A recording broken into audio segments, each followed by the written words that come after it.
When Clara Hensley stepped off that stagecoach in 1875, she thought she'd escaped her nightmare. She was wrong. The man waiting wasn't the safe, ordinary farmer she'd imagined. He was Kalen Redoke, a half-native outcast the entire town despised. One look at their faces together and she knew she hadn't found refuge. She'd walked straight into a different kind of danger. But when he offered her his cabin, without demands, without conditions, something shifted. Maybe the most dangerous thing wasn't him. Maybe it was what they could become together. If you want to see how a broken woman and a rejected man build something the world can't destroy, stay until the end. And drop a comment with your city so I can see how far this story travels. The stagecoach lurched to a stop in a cloud of pale dust, and Clara Hensley gripped the wooden edge of her seat to keep from sliding forward. Through the small window, she could see the town of Crow's Rest spreading out like a scar across the Montana Valley. Low buildings, dirt streets, and a handful of people moving slow beneath the spring sun. Her heart hammered against her ribs. This was it. The place she would either start over or disappear entirely. The driver's voice cut through the stillness. Crow's Rest. End of the line. Clara gathered her worn carpet bag and smoothed her dress with trembling hands. The fabric was faded, patched in two places, but clean. She'd made sure of that. First impressions mattered, especially when you were meeting a husband you'd never seen before. She climbed down carefully, her boots sinking into the soft dirt. The air smelled of sagebrush and wood smoke. Around her, other passengers collected their belongings. A merchant with a heavy trunk, an older woman clutching a birdcage, a man in a dark coat who didn't look at anyone. Clara stood apart from them, scanning the street. A few townspeople had gathered near the general store, watching the new arrivals with mild curiosity. Clara's eyes moved over them, searching for the face she'd imagined 100 times during the long journey west. Thomas Farrow. The man who'd written her 3 careful letters. The man who'd promised her a quiet life on a small farm, a clean start, no questions asked about where she'd come from. She didn't see him. Instead, she saw a man standing alone near the far edge of the platform, half in shadow. Tall, broad-shouldered, wearing a plain shirt and work trousers, a wide-brimmed hat tipped low over his face. His stillness was unnerving. Everyone else shifted, talked, moved, but he just stood there, watching. Clara looked away. A man in a vest approached her, smiling in that practiced way people used when they wanted something. "Miss Hensley?" She turned, relief flooding through her. "Yes, that's me. Name's Morton. I run the freight office." He gestured toward a wagon parked nearby. "I've got a delivery heading your direction. You're waiting on Thomas Farrow, aren't you?" Clara nodded quickly. "Yes. Is he—" "Not coming." The words hit her like cold water. Morton's smile didn't waver. "Farrow passed 2 weeks back. Fever took him quick, real shame." He said it the way someone might talk about a delayed shipment. "But don't worry, miss. His cousin's here to meet you instead, Kalen Redoke. He's taken over the property." Clara's stomach dropped. "His cousin?" Morton nodded toward the man in the shadow. The tall man stepped forward into the light, and Clara's breath caught. He wasn't what she'd expected, not even close. Kalen Redoke had dark eyes, sharp cheekbones, and black hair tied back in a way that made his heritage unmistakable. His skin was sun-browned, his features a blend that didn't fit neatly into any single box. He looked at her without smiling, without softening his expression at all. Just a long, measuring stare that made her feel like she'd been weighed and catalogued in seconds. Behind her, she heard a woman whisper, "That's him. That's the half-breed." Another voice, lower. "What's he doing here?" Clara felt the weight of a dozen eyes on them both. The air seemed to tighten. Kalen ignored them all. He stepped closer, stopping a respectful distance away, and removed his hat. His voice was quiet, rough-edged. "Miss Hensley." She swallowed. "Mr. Redoke. I know this isn't what you planned." He spoke carefully, like someone used to choosing words with precision. "Thomas wrote you those letters, made you promises. I can't pretend to be him, and I won't try. But the cabin's still there, the land's still there. If you want to stay, you can. If you don't, I'll pay your fare back east. Your choice." Clara stared at him. Her mind raced. She'd spent everything she had to come here. She had no family waiting back home, no friends, no safety net. Going back meant returning to a life where every door was closed, every opportunity gone. She'd fled Pennsylvania in the dead of night with nothing but a bag and a false name, running from a man who'd promised to kill her if she ever left. And now she was supposed to trust a stranger the town clearly despised? But something in Kaylin's voice made her hesitate. He wasn't pleading, wasn't selling her a story. He was just offering. Like he didn't care which choice she made as long as it was hers. She looked past him toward the wagon, toward the town, toward the unknown. "I'll stay," she said quietly. "For now." Kaylin nodded once. "All right." He picked up her bag without asking and walked toward the wagon. Clara followed, acutely aware of the stairs tracking her every step.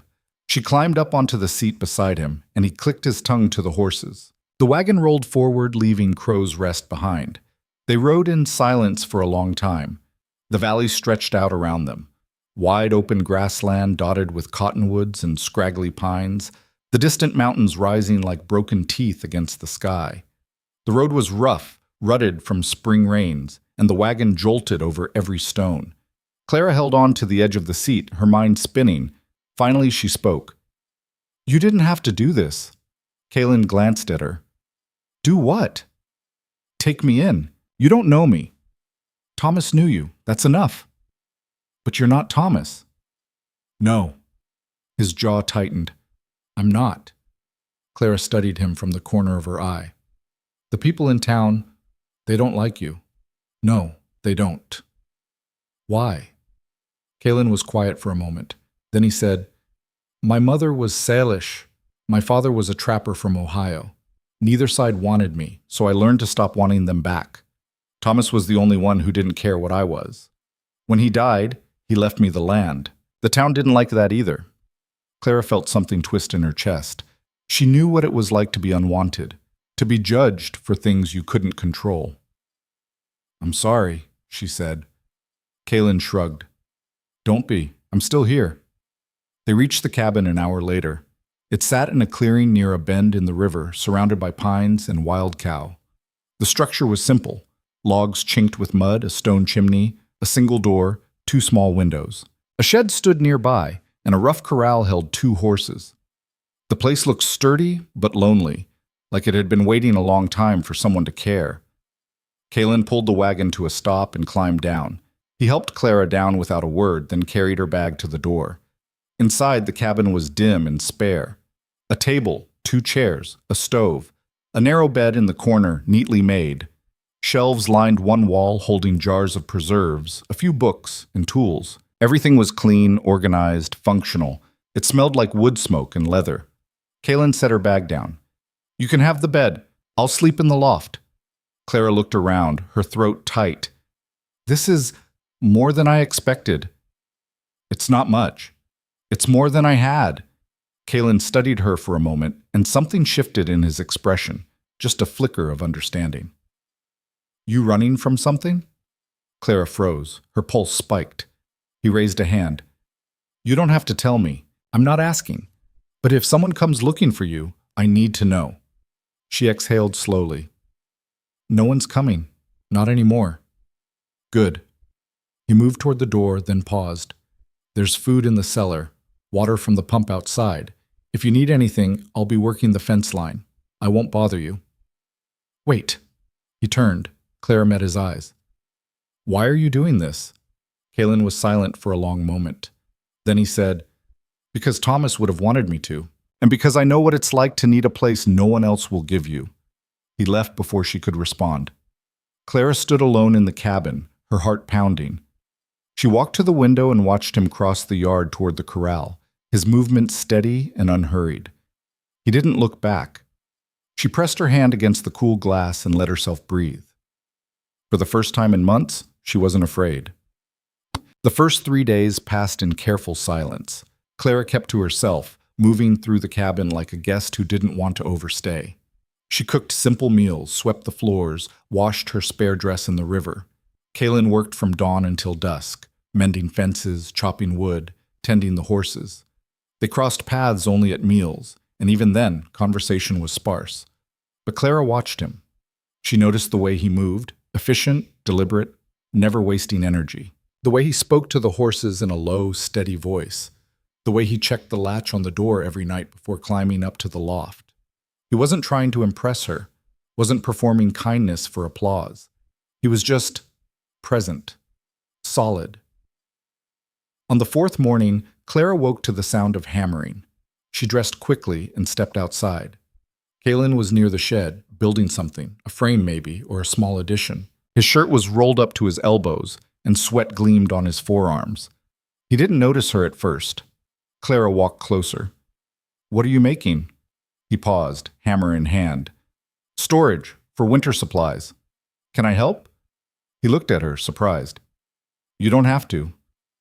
"I know, but I want to." Kalen considered this, then nodded. "All right, hold this board steady." She did.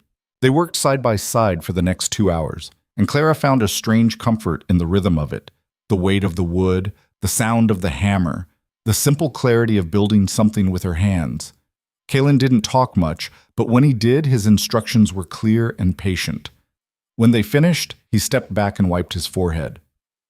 "You're stronger than you look." Clara smiled faintly. "I've had practice." "Doing what?"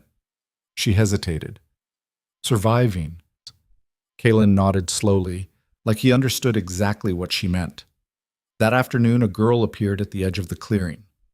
Clara saw her first, a skinny, dark-haired child standing just inside the tree line, watching them with wide, wary eyes. She couldn't have been more than 10, but she carried herself like someone much older. Her dress was torn, her feet bare, and her face was smudged with dirt. Clara set down the bucket she'd been carrying. "Hello." The girl didn't move. Kalen walked over, calm and unhurried. "Mira." The girl's expression shifted, relief mixed with defiance. "I didn't steal nothing." "Didn't say you did." "I was just passing through." "You're always just passing through." Kalen crouched down to her level. "When's the last time you ate?" Mira's jaw tightened. "Yesterday." "Liar." Her face flushed. "Day before." Kalen stood and gestured toward the cabin. "Come on." Mira followed, glancing at Clara with suspicion. Clara gave her a small, careful smile and went inside to set the table. Within minutes, Mira was eating like she hadn't seen food in a week. Clara watched her devour bread, cheese, and dried meat without pausing, her small hands moving fast. Kalen sat across from her, quiet, letting her eat in peace. Finally, Mira slowed down. She wiped her mouth with the back of her hand and looked at Kalen. "You got work?" "Always." "I'll do it. For food." "You don't have to trade. You can just eat." Mira's eyes narrowed. Nobody gives nothing for free. Kalen's expression softened, just a fraction. "I do." The girl stared at him, caught between distrust and desperation. Then she looked at Clara. "Who's she?" "Clara. She's staying here now." Mira studied Clara with the sharp, assessing gaze of someone who'd learned young that adults couldn't always be trusted. "You his wife?" Clara's breath caught. No, not exactly." "Then what are you?" Clara didn't have an answer. Kalen cut in. "She's someone who needed a place to stay, same as you." Mira seemed to accept this. She pushed back from the table. "I can haul water, chop kindling, whatever you need." "Stay the night first," Kalen said. "Rest. We'll figure out work tomorrow." Mira hesitated, then nodded. That night, Clara made up a pallet near the stove for the girl. Mira curled up on it without a word, and within minutes she was asleep. So deeply and completely that Clara knew she hadn't felt safe in a long time. Clara sat at the table, watching the firelight flicker across the child's face. Kalen climbed down from the loft and poured himself coffee. He stood by the stove, looking at Mira with an expression Clara couldn't quite read. "She comes by every few weeks," he said quietly. "Her parents died 2 years back. She's been floating between households ever since. Nobody wants her long term." "Why not?" "She's stubborn, talks back, doesn't fit the mold." He took a sip of coffee. "Reminds me of someone." Clara looked at him. "You?" "Yeah." "And you just let her stay?" "When she needs to." Clara felt something shift inside her, a crack in the wall she'd built around herself. "You're kinder than people think." Kaylin's mouth twitched, almost a smile. People don't think about me at all. That's the point. I think about you. The words slipped out before she could stop them. Kaylin looked at her, his dark eyes searching hers. For a moment, neither of them moved. Then he said, "Get some sleep, Clara. Tomorrow's going to be long." He climbed back up to the loft, and Clara sat alone by the fire, her heart beating faster than it should. The days began to blur together in a way that felt almost peaceful. Mira stayed, not because anyone asked her to, but because she simply didn't leave. She worked hard, hauling water, gathering firewood, feeding the horses, and in return, she ate well and slept warm. Clara found herself watching over the girl without meaning to, mending her torn dress, braiding her wild hair, teaching her how to knead bread dough.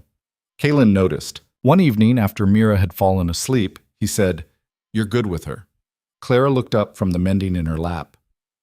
She needed someone. So did you. Clara's hands stilled. What do you mean? Kaylin leaned against the doorway, his arms crossed. I mean, you came here looking for safety, and now you're trying to give it to someone else. That says something. What does it say? That you're stronger than you think. Clara's throat tightened. She looked down at the needle in her hands. I don't feel strong. You wouldn't be here if you weren't. She wanted to tell him the truth, all of it. The marriage she'd fled, the fire, the guilt. But the words stuck in her throat. Instead, she said, "Thank you for letting me stay." Kaylin nodded. You're welcome. He went back outside and Clara sat in the warm glow of the fire, feeling something she hadn't felt in years. Hope. 2 weeks later, the town came to them. Clara was hanging laundry when she saw the rider approaching, a man on a gray horse moving fast. She recognized him as Morton, the freight agent from town. Kaylin was chopping wood nearby. He set down the axe and walked over, his expression unreadable. Morton pulled up and tipped his hat. Reed Oak, Miss Hensley. Morton, Kaylin said evenly. What brings you out here? Town's having a festival next Saturday. Spring gathering, food, music, dancing. Thought you might want to know. Kaylin's jaw tightened. We're not interested. Didn't think you would be, but the lady might be. Morton looked at Clara. Folks are curious about you, miss. Might be good to show your face. Let people know you're settling in all right. Clara glanced at Kaylin. His face was carefully blank, but she could see the tension in his shoulders. I'll think about it, she said carefully. Morton smiled. Good. Hope to see you there. He rode off, and Clara turned to Kaylin. You don't want to go. No. Why not? Because they don't want me there. And if you go with me, they won't want you either. Clara felt a flash of anger. I don't care what they want. Kaylin looked at her, surprised. You should. Why? They don't know me. They don't know you. They know enough. Clara stepped closer. Then maybe it's time we showed them something different. Kaylin held her gaze for a long moment. Then he said quietly, You don't know what you're asking. Yes, I do. He shook his head, but she saw the conflict in his eyes. We'll see. The night before the festival, Clara couldn't sleep. She lay in the narrow bed, staring at the ceiling, her mind racing. She thought about the town, about the whispers, about the way people had looked at Kaylin like he was something dangerous. She thought about the life she'd left behind, about the man who'd broken her ribs and told her she'd never be worth anything, about the sister she'd failed to protect. And she thought about Kaylin, about the way he'd given her space without abandoning her, about the quiet strength in his voice, about the way he looked at Mira like she mattered. She sat up, her heart pounding. She climbed out of bed and walked to the base of the loft ladder. Kaylin? A pause. Then his voice, low and careful. Yeah. I want to go to the festival. Silence. And I want you to come with me. Another long silence. Then she heard him shift, and his face appeared at the edge of the loft. He looked down at her, his expression unreadable in the dim light. Why? Claire's voice was steady. Because I'm tired of hiding, and I think you are too. Kaylin studied her for a long moment. Then he nodded. All right, he said quietly. We'll go. Saturday morning arrived with a sky so clear it looked scrubbed clean.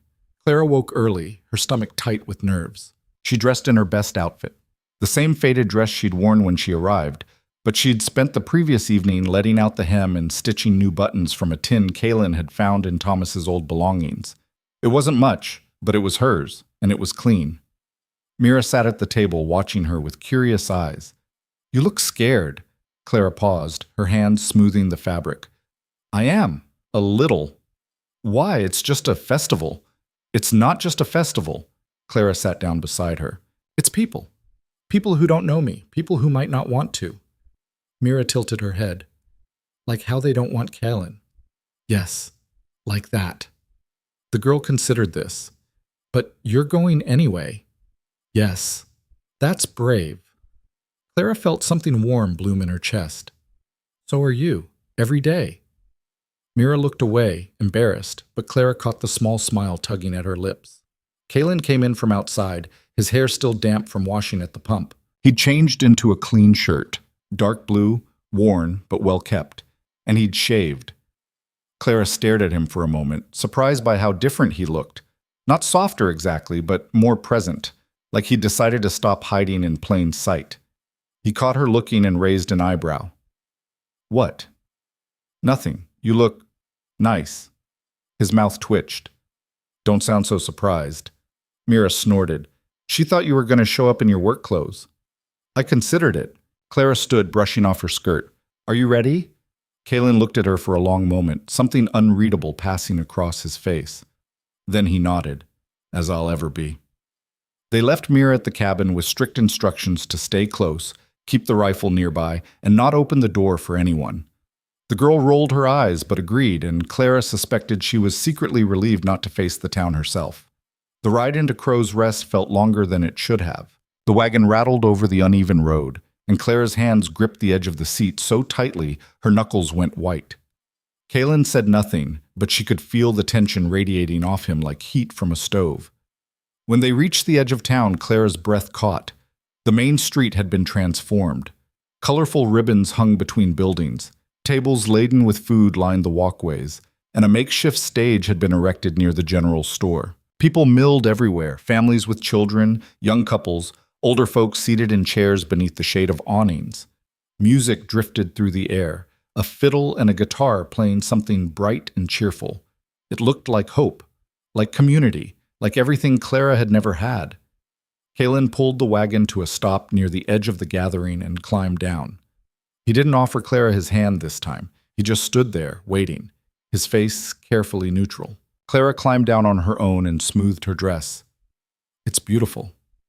"It's a show," Kaylin said quietly. "Don't let it fool you."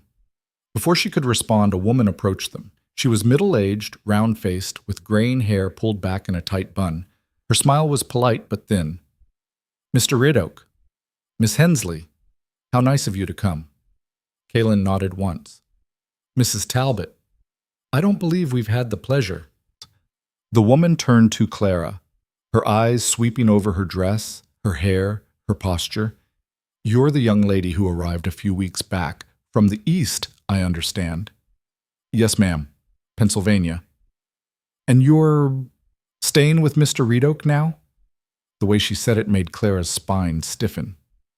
"I am." Mrs. Talbot's smile didn't reach her eyes. "How unconventional. Well, I do hope you enjoy the festival. There's food by the church, and dancing will start soon. You're welcome to join, of course." The pause before "of course" spoke volumes. Clara forced herself to smile. "Thank you." Mrs. Talbot moved on, and Clara exhaled slowly. Kaylin's voice was low. "You all right?" "Fine." "You're a terrible liar." Clara glanced at him. "So are you." They walked together into the heart of the festival, and Clara felt every eye turn toward them. Conversations paused mid-sentence. Children stopped running. A man standing near the food tables elbowed his companion and nodded in their direction. Clara lifted her chin and kept walking. They found a spot near the edge of the crowd, not too far in but not completely isolated. Kaylin stood with his arms crossed, his expression unreadable. Clara scanned the faces around them, searching for anything that felt like welcome. She didn't find it. A group of women near the lemonade stand whispered behind their hands. A man in a fine suit, someone important, judging by the way others deferred to him, stared at Kaylin with open disdain. A young mother pulled her child closer when they passed. Claire's chest tightened. Maybe this was a mistake. Kaylin didn't look at her. You wanted to come. I know. Then we stay. His voice was hard, but she heard something else beneath it. Pride, maybe. Or stubbornness. Or just the refusal to run. Clara understood that feeling. They stayed. An hour passed. Clara tried to engage in small talk with a few women near the food tables, but every conversation ended quickly, politely, coldly. Kaylin didn't even try. He stood like a statue, watching everything, saying nothing. Finally, the music shifted. The fiddle player called out, "All right, folks, let's get some dancing started." Couples began to pair off, moving toward the center of the street. Clara watched them, something aching in her chest. She'd never been to a real dance, never been invited, never been wanted. Kaylin's voice cut through her thoughts. Do you want to dance? She turned to him, startled. What? You heard me. Kaylin, you don't have to. I'm not asking because I have to. Clara searched his face. His expression was serious, but there was something softer in his eyes. An offer. A challenge. A choice. She took a breath. Yes, I want to dance. Kaylin held out his hand. Clara took it. They walked to the edge of the makeshift dance floor, and the moment they stepped into view, the music faltered. The fiddle player missed a note. Conversation stopped. People turned to stare. Clara felt her courage waver, but Kaylin's hand tightened around hers. Don't look at them, he said quietly. Look at me. She did. The music started again, slower now, tentative. Kaylin placed his hand on her waist, and Clara rested hers on his shoulder. They began to move, stiff at first, but then something shifted. The rhythm found them, the tension eased, and for a moment, it was just the two of them, turning slowly beneath the open sky. Clara's heart hammered. Everyone's watching. Let them. They hate this. I don't care. Kaylin, do you want to stop? Clara met his eyes, dark, steady, unyielding. No, she whispered. I don't. They kept dancing, and slowly, reluctantly, the world around them resumed. Other couples joined the floor. The music grew louder. The festival moved on. But Clara knew they'd crossed a line. She'd claimed something in front of everyone. And there was no going back. When the song ended, Kaylin released her. Clara stepped back, her cheeks flushed, her pulse racing. She glanced around and saw the stares hadn't stopped. If anything, they'd intensified. A man separated from the crowd and approached them. He was tall, broad-shouldered, with silver hair and a trimmed beard. His clothing was expensive, tailored trousers, a fine vest, polished boots. He carried himself like someone used to authority. Kaylin's entire body went rigid. The man stopped a few feet away and smiled. It didn't touch his eyes. Redok, didn't expect to see you here. Voss, Kaylin's voice was flat. Didn't expect to stay long. Harlan Voss. Clara remembered Kaylin mentioning the name once. The biggest landowner in the valley. The man who wanted to expand his territory. The man who didn't like obstacles. Voss turned his attention to Clara. And you must be the bride who never was. Clara Hensley, correct? That's right.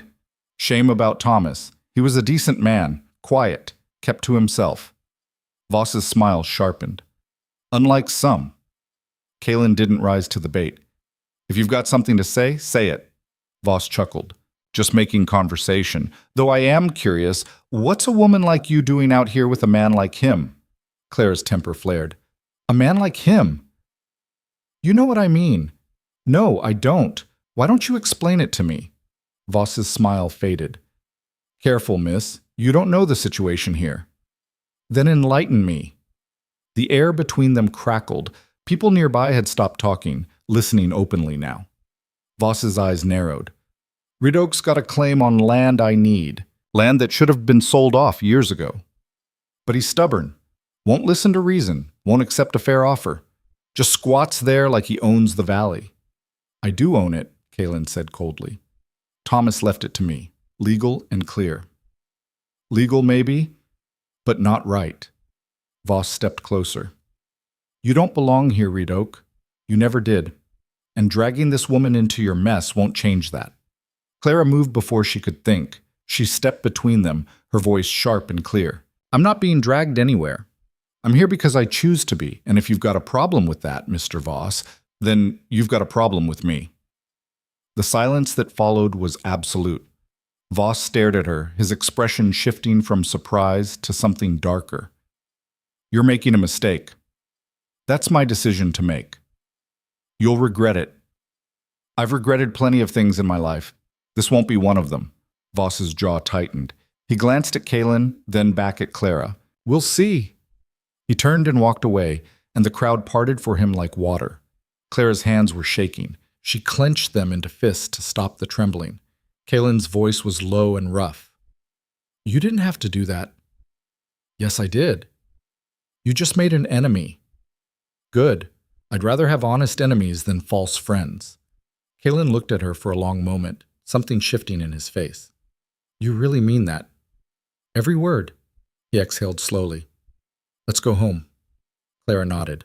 They left the festival without another word, climbing into the wagon and heading back toward the river. The ride was silent, but it wasn't empty. Something had changed. Something had been spoken aloud that couldn't be taken back. When they reached the cabin, Mira was waiting on the porch, her face anxious. How'd it go? Kaelin climbed down and started unhitching the horses. About as expected, Clara stepped down and walked over to the girl. It was complicated. Did people stare? Yes. Did they say mean things? Some of them. Mira crossed her arms. Then why'd you go? Clara smiled faintly. Because hiding doesn't change anything, and I'm tired of hiding. Mira studied her for a moment, then nodded. Me too. That night, after Mira had fallen asleep, Clara sat by the fire, her mind restless.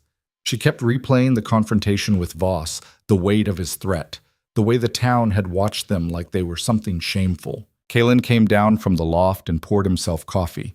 He stood by the stove, silent. Finally, Clara spoke. Tell me about Voss. Kaelin's jaw tightened.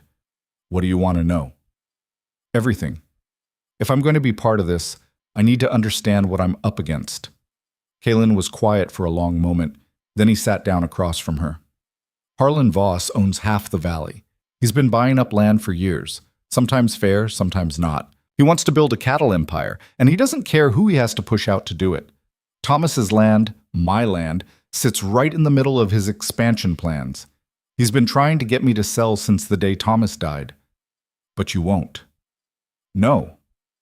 Why not? If it would solve the problem. Because it's not about the land. Kaelin's voice was hard. It's about who gets to decide. If I sell to him, I prove him right.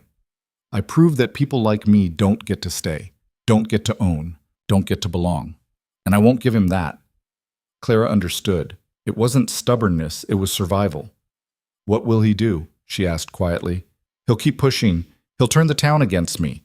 He'll look for any excuse to make my life harder. Kaelin met her eyes. And now that you're here, he'll use you too. Clara's chest tightened. I'm not afraid of him. You should be. Why? What's he done before? Kaelin hesitated. Then he said, 2 years ago there was a man named Joseph Gray. He had a small claim near the river. Voss wanted it. Gray refused to sell. Then one night, Gray's barn burned down, lost all his livestock. He couldn't rebuild, sold the land for half what it was worth and left the valley.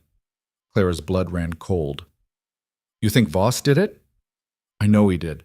I just can't prove it. And you think he'll do the same to you? If he gets the chance. Clara stared into the fire, her mind racing. She thought about the life she'd run from, about the violence she'd barely escaped, about the night she'd spent waiting for the sound of footsteps outside her door. She'd promised herself she'd never be powerless again. Then we don't give him the chance, she said firmly. Kaelin looked at her, surprised. What? We stay vigilant. We protect what's ours. We don't let him intimidate us into leaving. Clara, this isn't your fight. Yes, it is. She leaned forward, her voice steady. You gave me a place when I had nowhere to go. You didn't ask for anything in return. You didn't judge me. You just gave. And now someone's trying to take that away from both of us. So yes, Kaylin, this is my fight too. Kaylin stared at her, and she saw something break open in his expression, something raw and unguarded. You don't owe me anything, he said quietly. I know, but I'm staying anyway. He didn't respond, just looked at her like he was seeing her for the first time. Finally, he nodded. All right, then we do this together. Clara felt something settle in her chest. A decision, a commitment, a partnership. The next morning, Clara woke to the sound of voices outside. She dressed quickly and stepped onto the porch. Kaylin was standing near the corral, talking to a man on horseback. The stranger was older, weathered, with a battered hat and dust-covered boots. He gestured toward the hills, his expression grim. Kaylin's face was hard as stone. When the man rode off, Clara approached. What's wrong? Kaylin didn't look at her. There's been trouble up north. A wildfire started near the ridge. It's moving fast. Clara's stomach dropped. How close? Close enough. If the wind shifts, it could reach the valley. What do we do? Kaylin turned to her, his eyes sharp. We prepare. Clear brush around the cabin. Wet down the roof. Fill every barrel we've got with water. If it comes this way, we'll need to be ready. Clara nodded. I'll wake Mira. They worked all day, moving with frantic purpose. Kaylin cut back the dry grass and scraggly brush near the cabin, while Clara and Mira hauled water from the river, bucket after bucket, until their arms ached and their hands blistered. They soaked blankets, filled barrels, moved anything flammable away from the structures. By late afternoon, the sky had changed. A haze hung over the valley, and the air smelled like smoke. Mira stood on the porch, staring toward the hills. I can see it. Clara followed her gaze. In the distance, a dark plume rose against the sky, curling and twisting like something alive. Kaylin came up beside them, his face grim. It's moving east. If it keeps going that direction, we'll be all right. And if it doesn't, Clara asked, then we fight. That night, none of them slept. They took turns keeping watch, scanning the horizon for any sign of change. The smoke thickened, and the wind picked up, restless and hot. Clara sat on the porch, a damp cloth over her mouth, her eyes burning. Kaylin stood nearby, his rifle in hand, watching the hills. Mira curled up on a chair, her knees pulled to her chest. Are we going to die?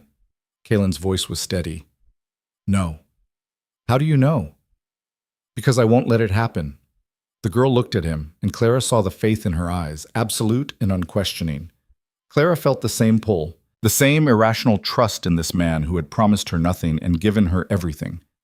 Just before dawn, the wind shifted. Kaylin stood abruptly, his body tense. It's turning. Clara's heart lurched. Toward us? Yeah. Within an hour, the smoke was so thick they could barely see the tree line. Embers drifted through the air like fireflies, landing on the roof, the ground, the porch.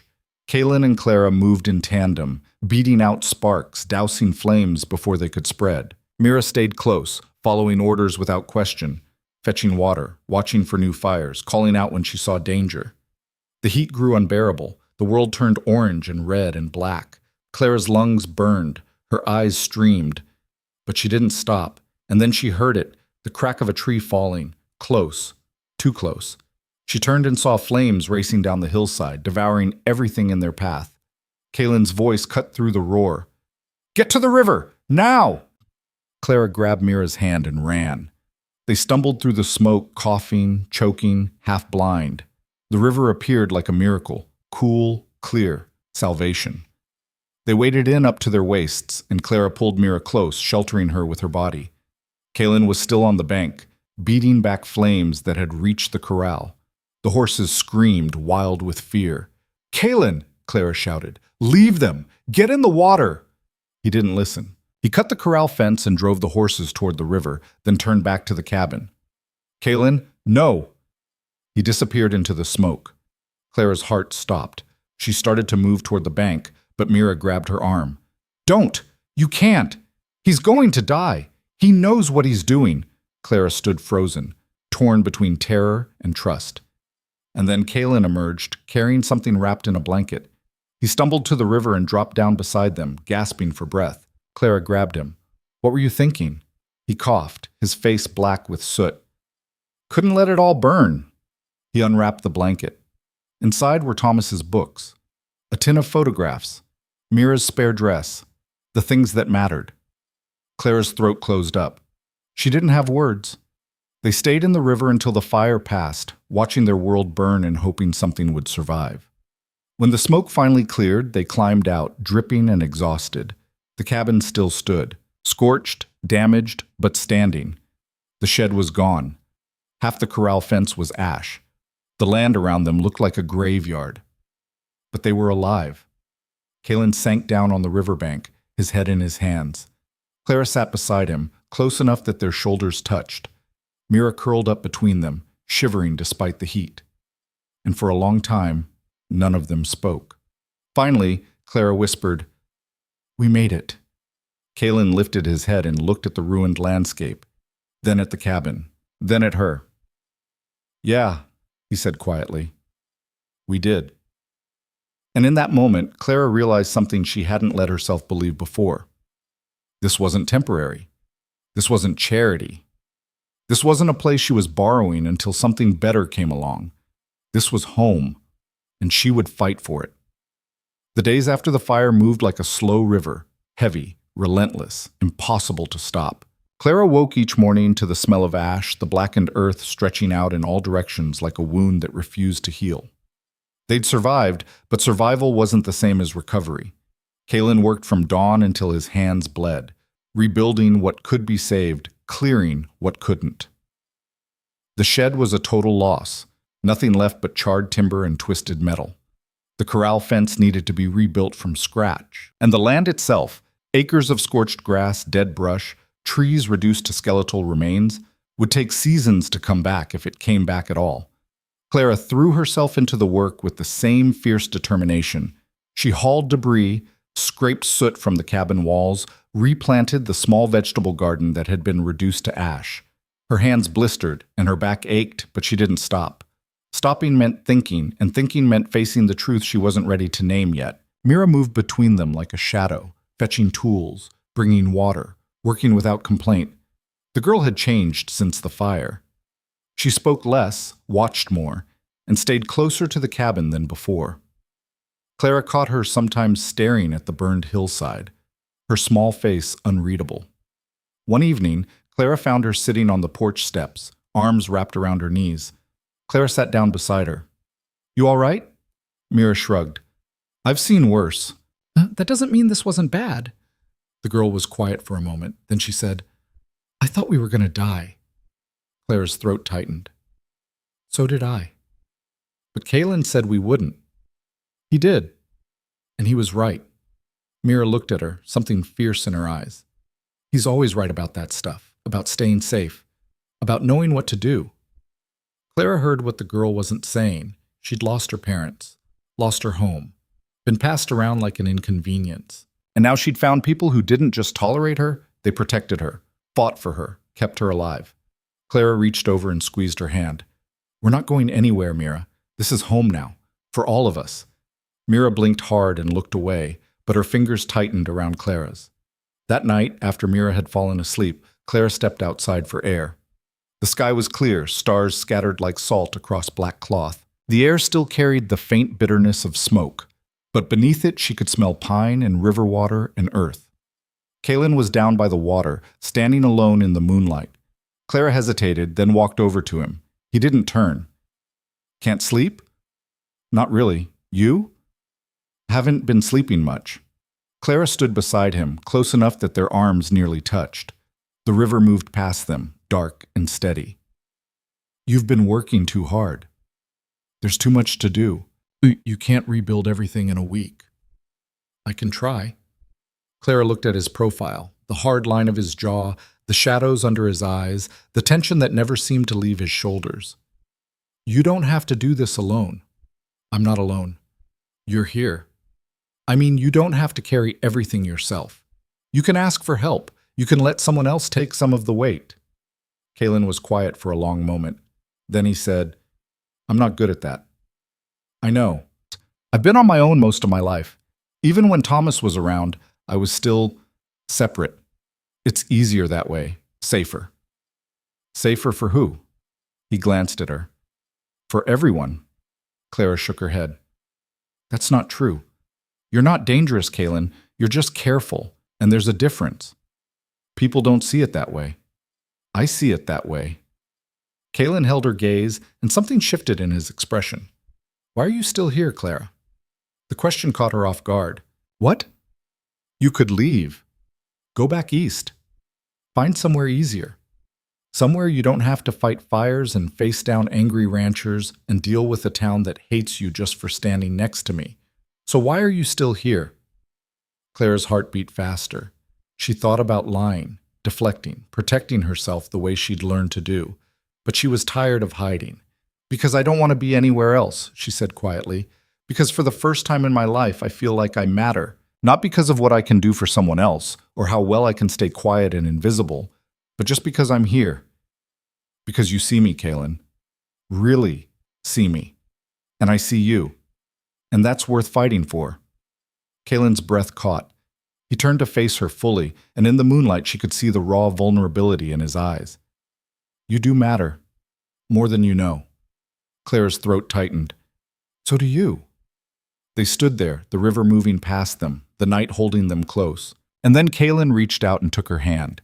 His palm was rough, scarred from years of hard work, warm against hers. I don't know how to do this, he said roughly. I don't know how to let someone in. I don't know how to be what you need. Clara squeezed his hand.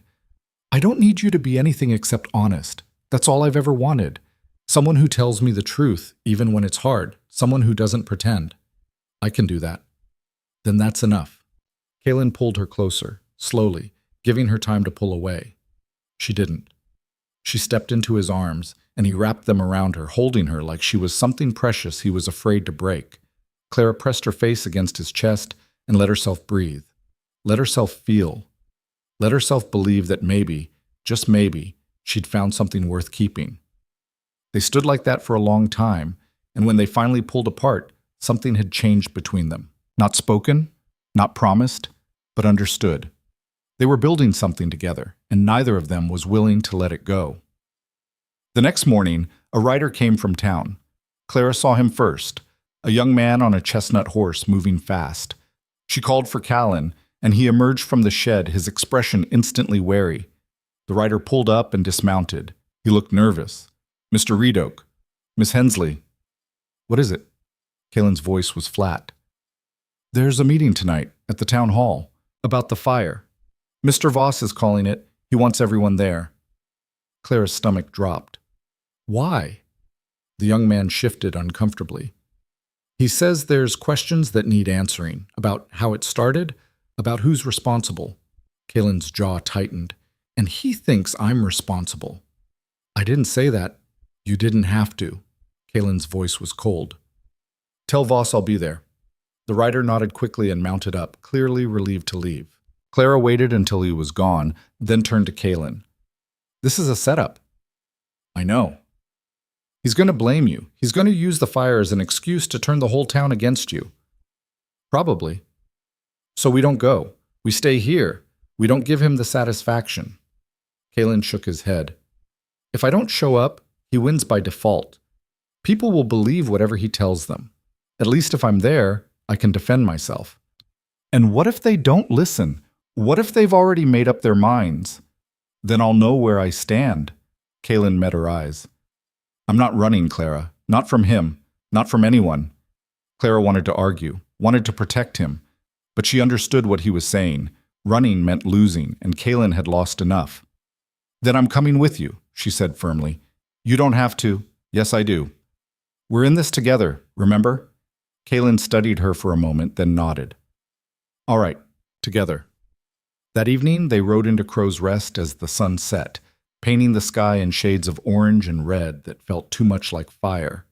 The town hall was already full, people packed into the small building, spilling out onto the steps. Clara could feel the tension in the air like electricity before a storm. They dismounted and walked toward the entrance. People turned to stare. Conversations stopped. A path opened in front of them, but it wasn't welcoming. It was wary, suspicious, hostile. Clara lifted her chin and kept walking. Inside, the hall was hot and crowded. Lanterns hung from the rafters, casting flickering shadows across the walls. At the front of the room, Harlan Voss stood behind a podium, looking every bit the authority figure. Dressed in a fine suit, his silver hair combed back, his expression serious and controlled. He saw them enter, and his mouth curved into a thin smile. Kalen led Clara to the back of the room, where they stood against the wall. A few people shifted away from them, creating space like they carried disease. Voss raised his hands, calling for quiet. "Thank you all for coming. I know it's been a hard few weeks for everyone. The fire took a toll on this valley, on our land, our livestock, our peace of mind. And tonight, we're here to make sure we understand what happened. And more importantly, to make sure it doesn't happen again." Murmurs of agreement rippled through the crowd. Voss continued. "Now, I'm not here to point fingers without cause. But we all know fires don't start themselves. Someone had to be careless. Someone had to make a mistake. And when that mistake costs people their livelihoods, there has to be accountability." Clara felt Kalen tense beside her. A man near the front spoke up. "You saying you know who started it?" Voss paused, letting the question hang. "I'm saying we need to look at the facts. The fire started on the northern ridge near Blackstone Creek. That's disputed territory, land that's been claimed but not properly managed. Land that's been left wild and overgrown, a perfect tinderbox waiting to ignite." Clara's blood went cold. Blackstone Creek bordered Kalen's property. Another voice called out. "You talking about Reed Oak's land?" Voss spread his hands. "I'm not accusing anyone. I'm just saying we need to ask hard questions. Mr. Reed Oak, you were up near that ridge the week before the fire, weren't you?" All eyes turned to Kalen. He stepped forward, his voice steady. "I was checking fence lines, same as I do every spring. And you didn't see any signs of danger? Any dry brush that needed clearing? I cleared what I could, but not all of it. It's hundreds of acres. One man can't clear it all." Voss nodded sympathetically. "Of course not. That's exactly my point. One man, living alone on land that's too big for him to manage properly. It's a recipe for disaster. And now we've all paid the price." A woman near the front spoke up, her voice sharp. "My husband lost half his herd because of that fire. If someone's negligence caused it, they should make it right." Murmurs of agreement spread through the crowd. Kalen's hands clenched at his sides. "I didn't start that fire." "No one's saying you did it intentionally," Voss said smoothly. "But intention doesn't matter when people lose everything. What matters is responsibility. And the fact is, that land is more than you can handle alone. Maybe it's time to consider selling to someone who can manage it properly. Someone who can afford to hire help, clear the brush, prevent this from happening again." Clara's temper snapped. She stepped forward before she could stop herself. "That's what this is really about, isn't it? You don't care about the fire, you just want his land." The room went silent. Voss turned to her, his expression cool. "Miss Hensley, I appreciate your loyalty to Mr. Reed Oak, but this is a community matter, one you're not really part of." "I'm part of it now, and I'm not going to stand here and watch you twist the truth to suit your agenda." "The truth is simple," Voss said. "Red Oak's land is a liability. It's been proven. And if he cared about this community, he'd do the right thing and sell." "The right thing?" Clara's voice rose. "The right thing would be helping each other rebuild instead of tearing each other down. The right thing would be standing together instead of letting one man bully everyone into doing what he wants." Voss's face hardened. "Careful, miss. You're new here. You don't understand how things work." "I understand bullies. I've dealt with them before, and I'm not afraid of you." The room erupted in whispers. People shifted, uncomfortable, uncertain. Voss stepped down from the podium, moving closer. "You're making a mistake, both of you. This community has rules, standards, and people who don't fit, who don't belong. They don't last long." Kalen moved in front of Clara, his voice low and dangerous. "Is that a threat?" "It's a reality." Voss looked past him to Clara. "Think about what you're defending, miss. Think about who you're tying yourself to. A half-breed squatter with no future and a lot of enemies. Is that really what you want?" Clara felt Kalen flinch, and something inside her broke open. She stepped around him, meeting Voss's eyes with all the fury she'd been carrying for years. "I'll tell you what I want," she said, her voice shaking with emotion. "I want a life where I'm not afraid, where I'm not owned or controlled or told I'm worthless, where I can build something with my own hands and not have it taken away by men who think they have the right to decide what I deserve. And I found that life with Kaylin. So yes, Mr. Voss, that's exactly what I want, and you can't take it from me." The silence that followed was absolute. Voss stared at her, his expression cold. "Then you're a fool." "Maybe. But I'd rather be a fool with dignity than a coward who hides behind money and threats." Voss's face flushed red. He opened his mouth to respond, but a voice from the back of the room cut him off. "She's right." Everyone turned. An older man stepped forward, someone Clara vaguely recognized from the festival. He was weathered, gray-haired, with the look of someone who'd worked the land his whole life.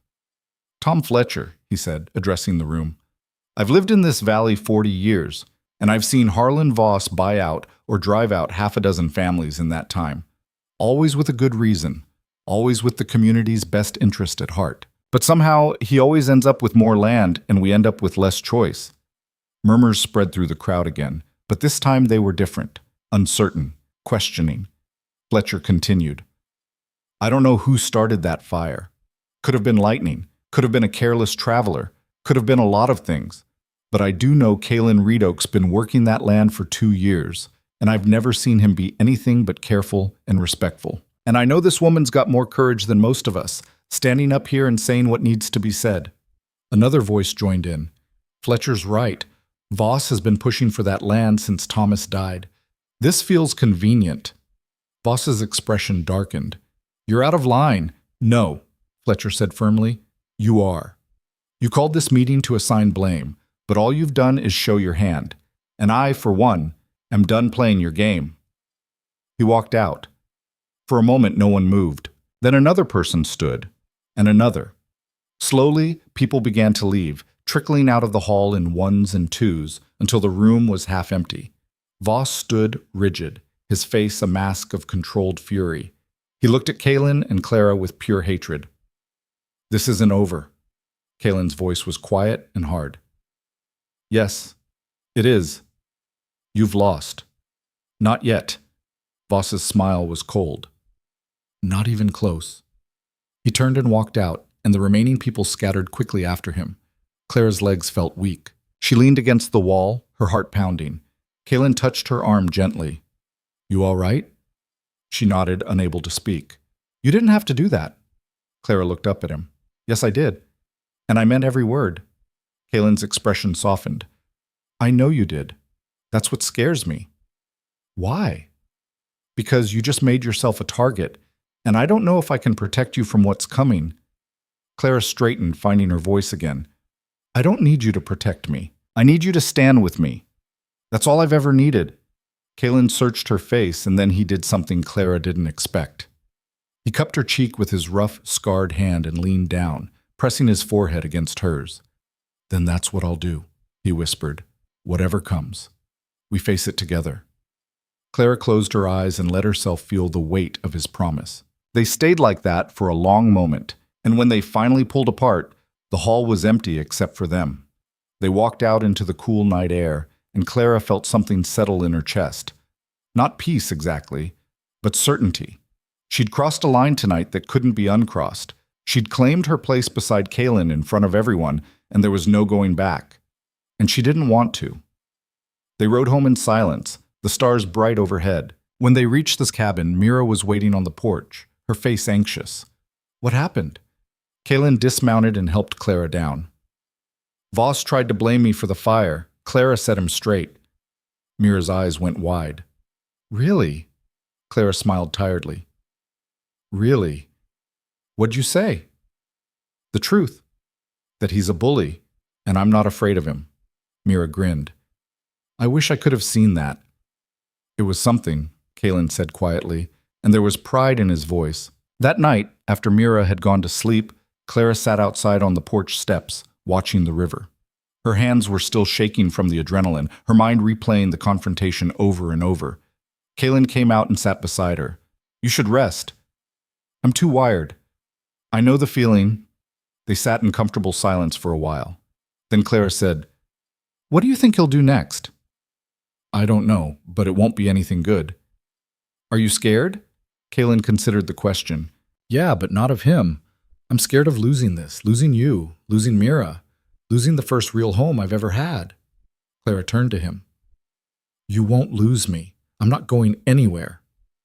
You say that now. I say that forever. Clara reached for his hand, lacing her fingers through his.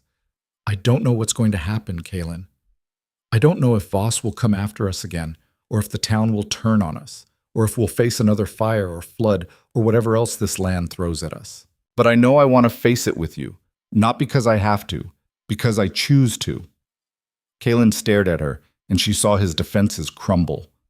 I love you, he said roughly. I didn't want to, didn't plan to, but I do. Clara's breath caught. Tears burned her eyes. I love you too. Kaylin pulled her close, and she buried her face in his chest, feeling his heartbeat strong and steady beneath her cheek. Marry me, he whispered. Not because of some arrangement or some letter, because you want to. Because we choose each other. Clara pulled back to look at him, her vision blurred with tears. Yes, I'll marry you.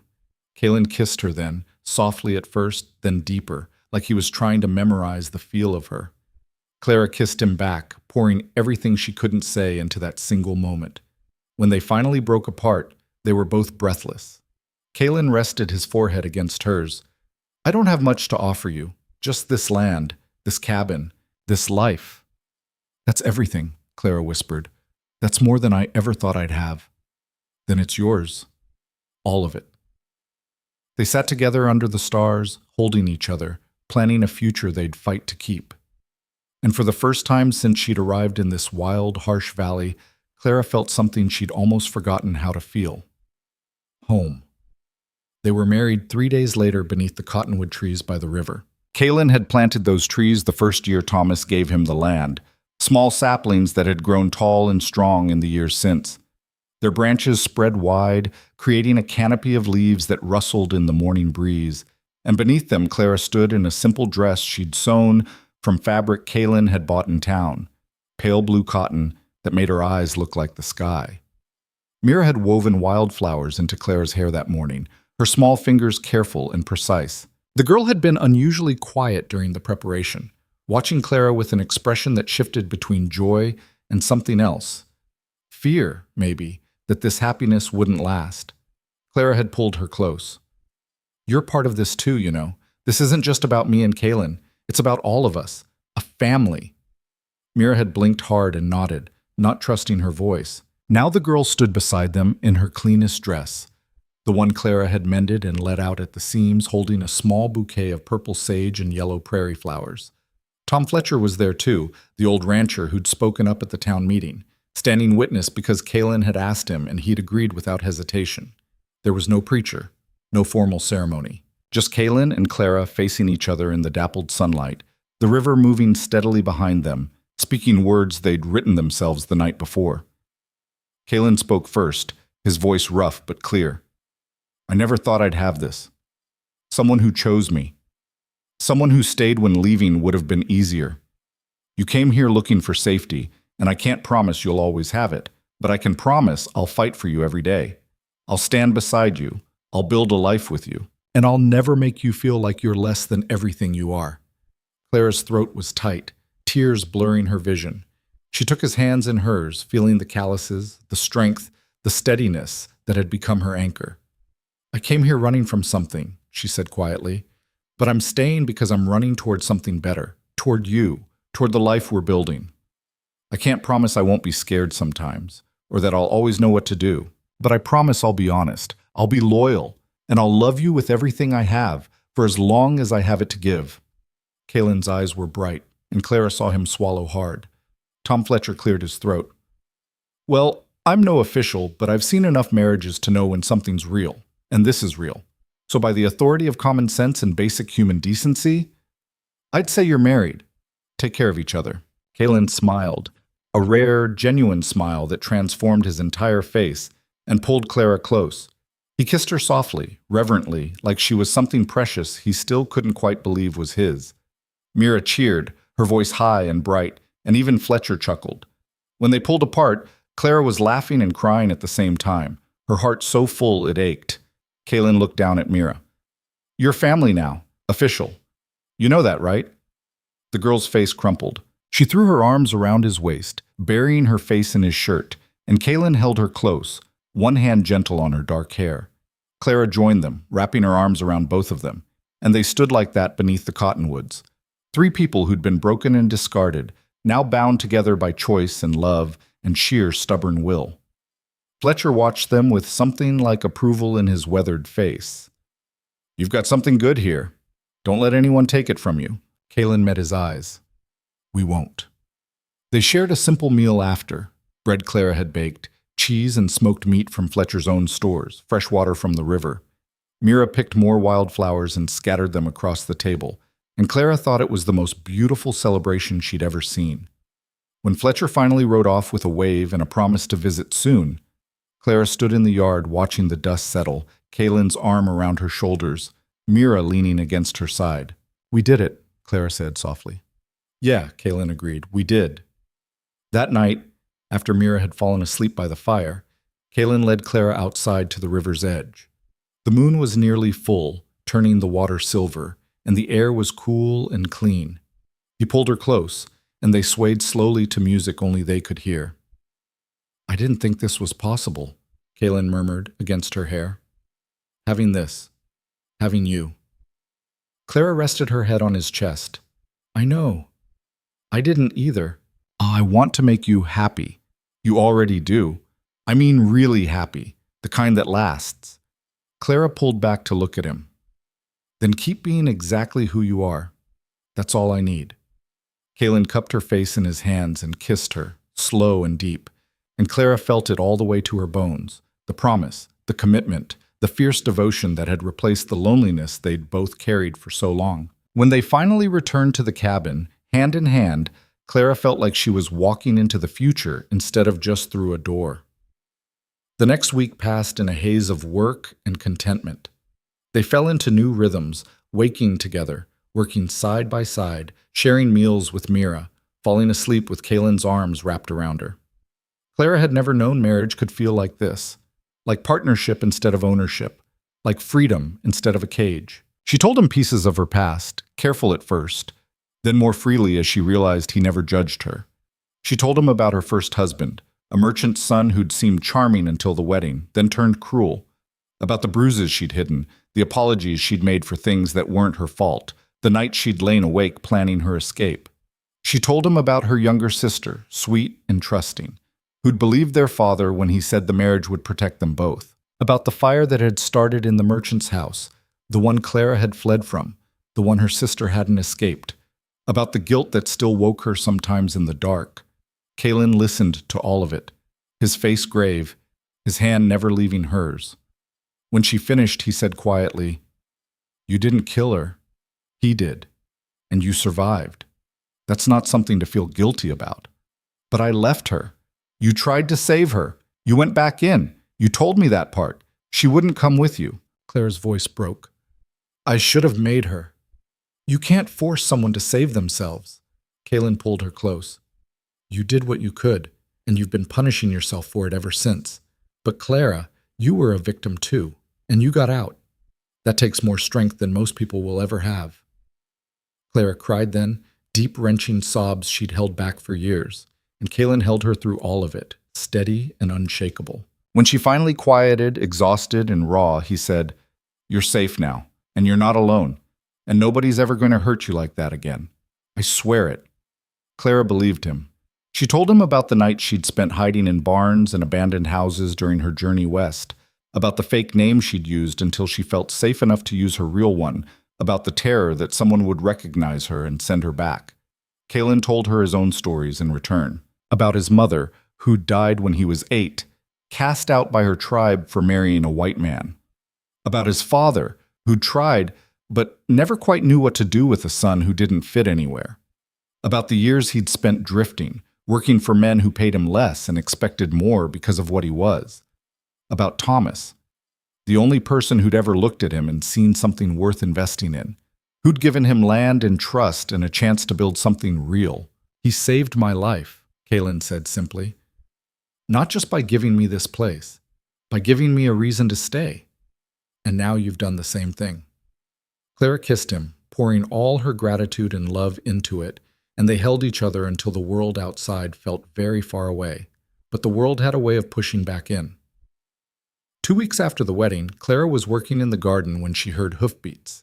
She looked up to see 3 men riding toward the cabin, their faces unfamiliar. They wore range clothes and hard expressions, and something about them made her skin prickle with warning. She stood, wiping dirt from her hands, and called for Kalen. He emerged from the shed, took one look at the riders, and his entire body went tense. He crossed the yard quickly, putting himself between Clara and the approaching men. They pulled up a few yards away, not dismounting. The one in front, a stocky man with a scar across his cheek, looked down at Kalen with barely concealed contempt. "Redoke." "Don't know you," Kalen said evenly. "Name's Harker. I work for Mr. Voss. We're here with a message." Clara's stomach dropped. Kalen's voice was hard. "I'm listening." Harker pulled a folded paper from his coat and tossed it to the ground. "Mr. Voss has filed a formal complaint with the Territorial Land Office. Claims your deed is fraudulent. Says Thomas Farrow didn't have the right to transfer the property to you. Says it should revert to the original claim holder, which happens to be Voss's company." Clara's breath caught. "That's a lie. Thomas owned this land free and clear." Harker shrugged. "That's for the land office to decide. You've got 30 days to prove ownership, or you're out." Kalen's jaw clenched. "The deed is legal. I have the papers." "Then you'll have no problem showing them to the assessor when he comes through." Harker smiled coldly. "Of course, things have a way of getting complicated. Paperwork gets lost. Witnesses disappear. Mistakes happen. Is that a threat?" "It's a fact. Mr. Voss has resources you don't, connections you don't, and he's a patient man. He can make this process take as long as he wants. Months, years maybe, all while you sit here wondering if every day's your last." Kalen took a step forward, his voice deadly quiet. "You tell Voss if he wants this land, he can come take it himself. But he'll have to go through me first." Harker's smile widened. "That can be arranged." The men turned their horses and rode off, leaving the paper in the dirt. Kalen picked it up and unfolded it, his face darkening as he read. Clara moved beside him, reading over his shoulder. The legal language was dense and confusing, but the intent was clear. Voss was challenging Kalen's right to the land, using technicalities and bureaucratic pressure to force him out. "Can he do this?" Clara asked, her voice shaking. "He can try." Kalen's hands crumpled the paper. "But he's right about one thing. He's got money and influence, and I've got a deed and Thomas's word. If it comes down to a legal battle, I don't know if I can win. Then we'll find a way to make sure you can."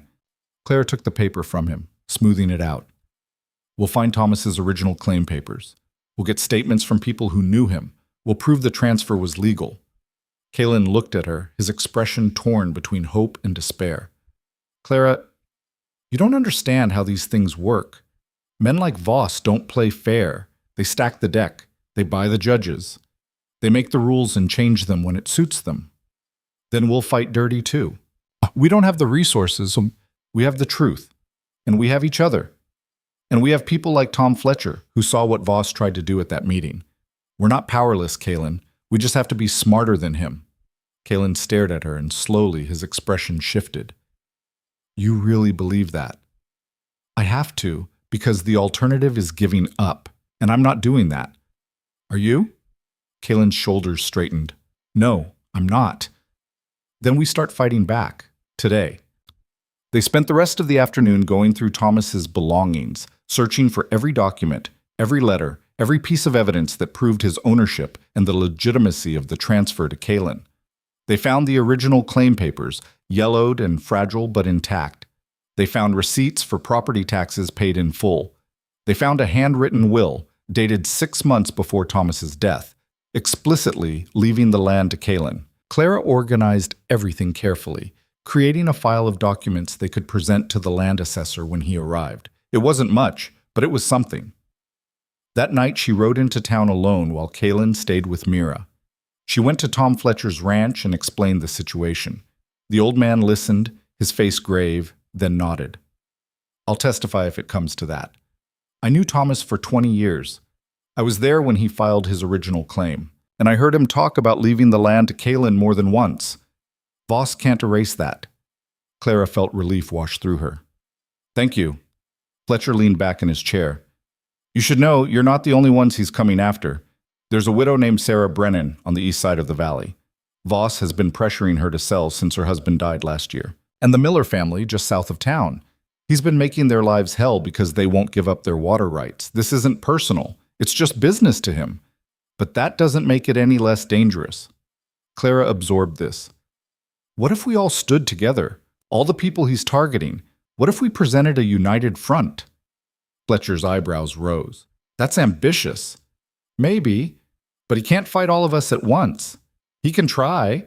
Then let him. Clara's voice was fierce. But we'll be ready. She rode home in the dark, her mind spinning with plans. When she told Kaylin what she'd proposed, he looked at her like she'd suggested they fight an army with pitchforks. Clara, these people have their own problems. They're not going to risk what little they have to help us. They might. If they see we're serious, if they realize Voss won't stop with us. And if they don't, then we fight alone, but we try first. Kaylin studied her for a long moment. Then he pulled her close and kissed her forehead. You're the bravest person I've ever met. I'm terrified. I know. That's what makes it brave. Over the next week, Clara made the rounds. She visited Sarah Brennan, a tired-looking woman in her 40s with 3 children and a small homestead she was struggling to maintain alone. Clara explained Voss's challenge to their land, and Sarah's face hardened. He's been after me too. Sent his men 3 times with offers, each one lower than the last. Told me I couldn't manage the place myself, that I should take what he's offering before I lose everything. What did you tell him? That he could go to hell. Sarah's smile was grim. But I don't know how much longer I can hold out. The taxes are due soon and I don't have the money. Clara's mind raced. What if we pooled resources? Helped each other? You need money for taxes, we need allies. Maybe there's a way we can work together. Sarah looked skeptical. What are you proposing? A cooperative. All of us who are being targeted. We share labor, share expenses, and we stand together when Voss comes calling. He's counting on us being isolated and weak. We prove him wrong. Sarah was quiet for a long moment. Then she said, I'll think about it. Clara visited the Miller family next, a young couple with 2 small children and a valuable water source on their property that Voss wanted access to. They were more cautious, scared of retaliation, but Clara planted the seed anyway. By the end of the week, she'd spoken to 6 families. 3 were interested, 2 were afraid. One told her to leave and never come back. It wasn't much, but it was a start. The land assessor arrived on a gray morning 2 weeks later. He was a thin, officious man with wire-rimmed glasses and a leather satchel full of papers. His name was Whitmore, and he made it clear from the beginning that he considered this trip an inconvenience. Kaylin and Clara met him at the cabin with all their documents organized and ready. Whitmore barely looked at them before launching into a list of questions. When did Thomas file his original claim? What improvements had been made to the land? Were there any outstanding debts or liens? Could Kaylin prove continuous occupation? Kaylin answered each question calmly, presenting documents to support every claim. Clara watched Whitmore's face, trying to read him. He gave nothing away. Finally, Whitmore set down his pen and looked at Kaylin. The documents appear to be in order. However, Mr. Voss has raised questions about the validity of the transfer, specifically whether Thomas Farrow was of sound mind when he executed the will and whether proper witnesses were present. Clara's temper flared. Thomas was perfectly healthy when he wrote that will, and it's properly witnessed. You can see the signatures right there. Whitmore adjusted his glasses. I see 2 signatures, but one of them is illegible, and I have no way of verifying the identity of the witnesses or whether they were present at the time of signing. Tom Fletcher was one of the witnesses, Kaylin said. He's willing to testify. That's helpful, but it's still one witness, and given Mr. Voss's concerns about potential fraud. Fraud? Clara's voice rose. The only fraud here is Voss trying to steal land that doesn't belong to him. Whitmore's expression tightened. Mrs. Redoke, I understand you're upset, but I'm here to conduct an impartial assessment. Accusations against Mr. Voss won't help your case. Neither will ignoring the truth. Whitmore closed his satchel with a sharp snap. I'll file my report with the territorial office. They'll make a determination within 60 days. Until then, I suggest you prepare for the possibility that you may need to vacate the property. Kalen's voice was steel. We're not going anywhere. Whitmore stood. That's your choice, but I'd advise you to be realistic about your options. He left, and Clara watched him ride away with a sick feeling in her stomach. Kalen sat down heavily at the table, his head in his hands. He's already made up his mind. Voss got to him. We don't know that. Yes, we do. Kalen looked up at her, his eyes bleak. This is how it works. Voss pays the right people, asks the right questions, creates enough doubt that the decision goes his way, and there's nothing we can do about it. Clara knelt in front of him, taking his hands. Yes, there is. We keep fighting. We gather more evidence. We get more witnesses. We make so much noise that they can't ignore us. Clara, no, listen to me. Her voice was fierce. You told me once that you're tired of people deciding you don't belong, that you're tired of being pushed out. Well, so am I. And I'm not letting them do it to us, not without a fight. Kalen searched her face, and slowly she saw the defeat in his eyes shift to something harder, determination. All right, he said quietly. Then we fight. That night, Clara couldn't sleep. She lay beside Kalen, listening to his breathing, her mind churning. Every path she could see led to the same place, a legal battle they couldn't afford, against an opponent who'd already bought the outcome, unless they changed the game entirely. She sat up, careful not to wake Kalen, and lit a candle. She pulled out paper and a pencil and began to write. Not a legal argument, not a plea, but a story. The story of what was happening in this valley. The story of families being pushed out by a man who valued land more than people. The story of a system that protected the powerful and abandoned everyone else. She wrote until her hand cramped, and the candle burned low. And when she finally set down the pencil, she had something Voss couldn't buy. The truth. In her own words. Ready to be shared. The next morning, she showed it to Kalen. He read it slowly, his expression shifting from confusion to understanding to something like awe. You want to publish this? Yes. Not here, but in Denver or Cheyenne, somewhere with newspapers that might actually print it. Somewhere people will read it and ask questions. Clara, this will make you a target. I'm already a target. We both are.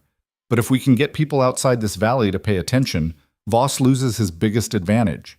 He can control the land office and the local judges. He can't control the whole territory. Kalen stared at her. You really think this will work? I don't know. But it's better than waiting for him to win. Kalen pulled her close, holding her tight. You're extraordinary, you know that? Clara leaned into him. I'm desperate. There's a difference. No, you're both. And that makes you dangerous. She smiled against his chest. Good. Let's be dangerous together. Clara left for Cheyenne the following week with her story folded carefully in her satchel and enough money for the stagecoach fare that Kalen had insisted she take from their small savings. She'd argued they needed every penny, but he'd been immovable. You're fighting for us, he'd said quietly. That's worth more than money. Mira had clung to her before she left, her small face fierce with worry. You're coming back, right? Clara had knelt down and held her tight. I promise. Nothing's keeping me from coming home. The journey took 3 days. Clara spent them rehearsing what she'd say, refining her arguments, preparing for rejection. She knew the odds. Most newspapers wouldn't care about a land dispute in a remote Montana valley, but she only needed one editor willing to listen. Cheyenne was bigger than she'd expected. Bustling streets, brick buildings, the smell of coal smoke and horses, and humanity packed close together. She found lodging in a modest boarding house and spent her first evening walking the streets, locating the newspaper offices, stealing her nerve. The next morning, she went to the Cheyenne Daily Leader first. The editor was a harried man who barely looked at her before waving her away. We don't print gossip about land feuds, ma'am. Try the courthouse if you've got a legal complaint. The second paper was no better. The third told her they only covered territorial politics, not local disputes. By the fourth rejection, Clara's confidence was wavering. She sat on a bench outside the telegraph office, her story still unread by anyone who mattered, wondering if she'd made a terrible mistake. A woman sat down beside her, middle-aged, well-dressed, with sharp eyes and a notebook tucked under her arm. She studied Clara for a moment, then said, "You look like someone who just learned the world doesn't care about justice." Clara glanced at her, startled. "Something like that. What brings you to Cheyenne?" Clara hesitated, then thought, what did she have to lose? "I'm trying to get someone to publish a story about a man using his power to steal land from people who can't fight back." The woman's eyebrows rose. "That's a serious accusation." "It's the truth. Truth and proof are different things. I have proof, documents, witnesses, a pattern of behavior spanning years." The woman leaned back, considering her. "My name is Margaret Hayes. I write for the Rocky Mountain News out of Denver. I'm here covering the territorial legislature, but I'm always interested in a good story, especially one involving corruption." Clara's heart leapt. "You'd be willing to read it?" "I'd be willing to listen. Whether I write about it depends on what you can show me."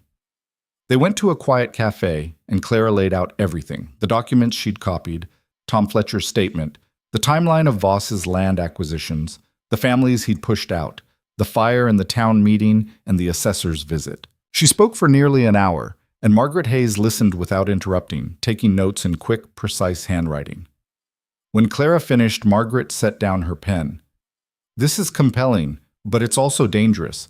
If I publish this, Harlan Voss will come after me, and more importantly, he'll come after you." "He's already coming after me." "Not like this. Right now it's a local dispute. You publish this in a major paper, you make it public, you embarrass him, he'll retaliate, hard." But Clara met her eyes. "I know, but if I don't do this, he wins. And then he moves on to the next family, and the next. Someone has to stop him." Margaret studied her for a long moment. "You're either very brave or very foolish." Probably both." Margaret smiled faintly. "All right, I'll write the story, but I need you to understand something. Once this goes to print, there's no taking it back. Your name will be attached to this. People will know you spoke out, some will admire you, others will hate you, and Voss will do everything in his power to destroy you." Clara's hands trembled, but her voice was steady. "Then let him try." Margaret nodded slowly. "Give me 3 days. I'll verify what I can, talk to some sources, and write something that'll make waves." "Where are you staying?" Clara gave her the address of the boarding house. "I'll send word when it's ready." Clara spent the next 3 days in an agony of waiting. She walked the streets of Cheyenne until she knew every corner, sat in her small room staring at the walls, and wrote long letters to Kalen that she knew wouldn't reach him before she did. She told him about Margaret Hayes, about the hope that was equal parts exhilarating and terrifying, about how much she missed him and Mira and the quiet strength of the life they'd built.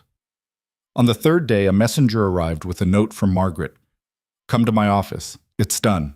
Clara went immediately. Margaret's office was cluttered with papers, books stacked haphazardly, the smell of ink and coffee thick in the air.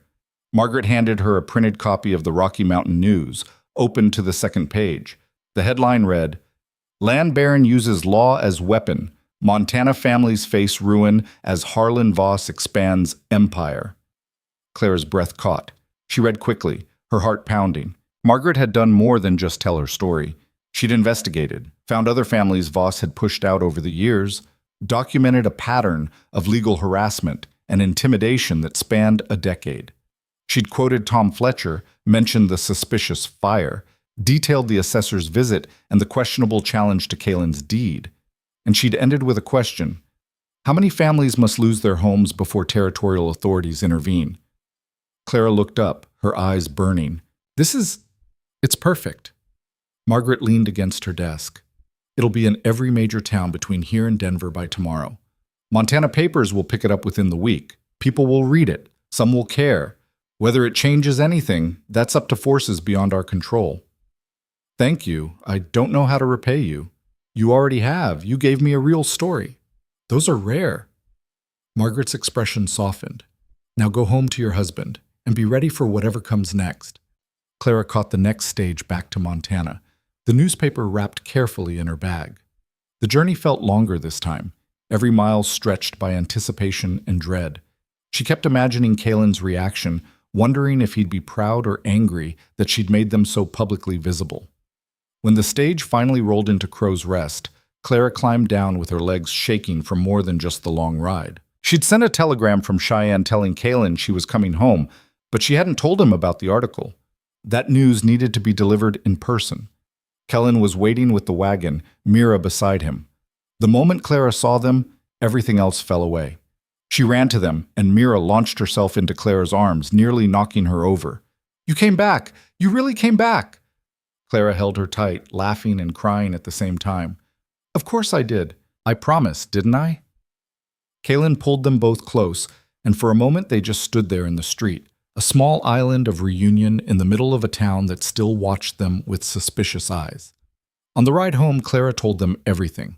About Margaret Hayes, about the investigation, about the article that was spreading across the territory even as they spoke. She pulled out the newspaper and handed it to Kalen. He read it slowly, his face unreadable. When he finished, he was quiet for a long time. Clara's stomach twisted. "Say something. You did this." His voice was rough with emotion. "You actually did this. Are you angry?" Kalen looked at her, and she saw tears in his eyes. "I'm in awe of you." Clara's breath left her in a rush. "I was so scared you'd think I'd made things worse. You made things real. You made us matter." He pulled her close, one arm around her, the other holding the reins. "Whatever happens now, we face it together, and people will know the truth." They reached the cabin just before sunset, and Clara felt something settle in her chest. She was home. Whatever storm was coming, at least she'd be here to face it. The storm arrived faster than expected. 2 days after Clara's return, a group of riders appeared at dawn. Not Voss's men this time, but families from the valley, Sarah Brennan and her oldest son, the Millers with their 2 children, Tom Fletcher, and 3 other homesteaders Clara had spoken to weeks earlier. They gathered in the yard, their faces grim but determined. Sarah spoke first. "We saw the article. It made it to the general store yesterday. People are talking." Tom Fletcher nodded. "Some are angry that you aired our business to the whole territory, but others are asking questions they should have asked years ago, about why so many families have left, about how Voss keeps growing while the rest of us struggle." One of the other men, a lean rancher named Davis, stepped forward. "You said we should stand together, that we'd be stronger united. Well, we're here. What do we do now?" Clara looked at Kalen. He gave her a small nod. She turned back to the group. "We make sure everyone knows we're not backing down. We file our own complaints with the Territorial Land Office. We document every threat, every intimidation tactic, every questionable land transfer Voss has made. And we support each other, share resources, share labor, make sure none of us falls because we're standing alone." Sarah crossed her arms. "That's fine for the long term. But what about now? Voss won't take this lying down. The article made him look bad. He'll retaliate." "Let him," Clara said firmly. "But when he does, we make sure everyone sees it. We make noise. We write more letters. We make it so expensive for him to fight us that it's easier to leave us alone." Davis frowned. "You're talking about a war." "I'm talking about survival. He's been waging war on us for years. We just haven't fought back." The group exchanged glances. Then Tom Fletcher spoke. His weathered face set. "I'm in. I'm too old to start over somewhere else and too stubborn to let a bully win." Sarah nodded. "Me too. My children deserve better than watching me surrender." One by one, the others agreed. By the time the sun was fully up, they had the beginning of something that might actually work. A coalition of families determined to protect what was theirs. They spent the day planning, organizing, creating a network of communication and support. Clara felt energy she hadn't felt in weeks. The energy of people working together instead of suffering alone. But that night, when everyone had gone home and Clara was cleaning up, Mira came to her with a worried face. "What if Mr. Voss hurts someone? To make a point?" Clara knelt down. "Then we make sure everyone knows he did it, and we don't let fear stop us from doing what's right." "But what if he hurts you? Or Kalen?" Clara pulled her close. "We're being careful, and we have friends now, people watching out for us. We're not alone anymore." Mira nodded against her shoulder, but Clara could feel the girl trembling. She held her until the fear subsided, whispering promises she prayed she could keep. The retaliation came a week later, but not in the way Clara expected. She was in town buying supplies when she overheard 2 women talking outside the general store. Heard the territorial office is sending an investigator because of that newspaper article. About time. Voss has been running roughshod over this valley for years. Careful. He still has friends in high places. This could go either way. Clara's pulse quickened. She finished her shopping quickly and rode home to tell Kalen. He received the news with cautious hope. If the investigator's honest, this could change everything. But if Voss gets to him first, then we make sure he hears our side, Clara said. All of us. Together. The investigator arrived 3 weeks later. His name was James Caldwell, a serious man in his 50s with iron gray hair and eyes that missed nothing.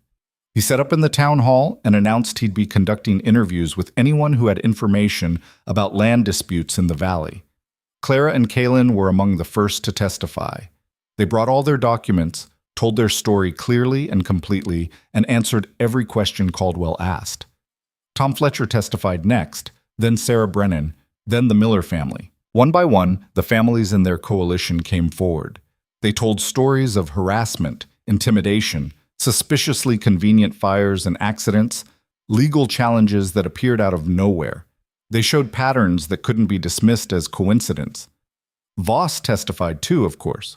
Smooth, confident, with lawyers flanking him.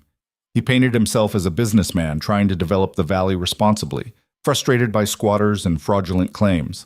He suggested that Clara and Kalen were troublemakers, outsiders trying to stir up resentment against legitimate authority. Caldwell listened to everything with the same neutral expression, taking notes, asking questions, revealing nothing about what he was thinking. The investigation took 2 weeks. During that time, the valley held its breath. Work continued, life went on, but everyone was waiting. Clara tried to stay busy. She worked the garden, helped Mira with her reading lessons, and spent evenings with Kalen talking about anything except the investigation, but the waiting gnawed at her. One night, unable to sleep, she sat on the porch watching the stars. Kalen came out and sat beside her. "You all right?" "Just thinking about everything we've done, everything we've risked.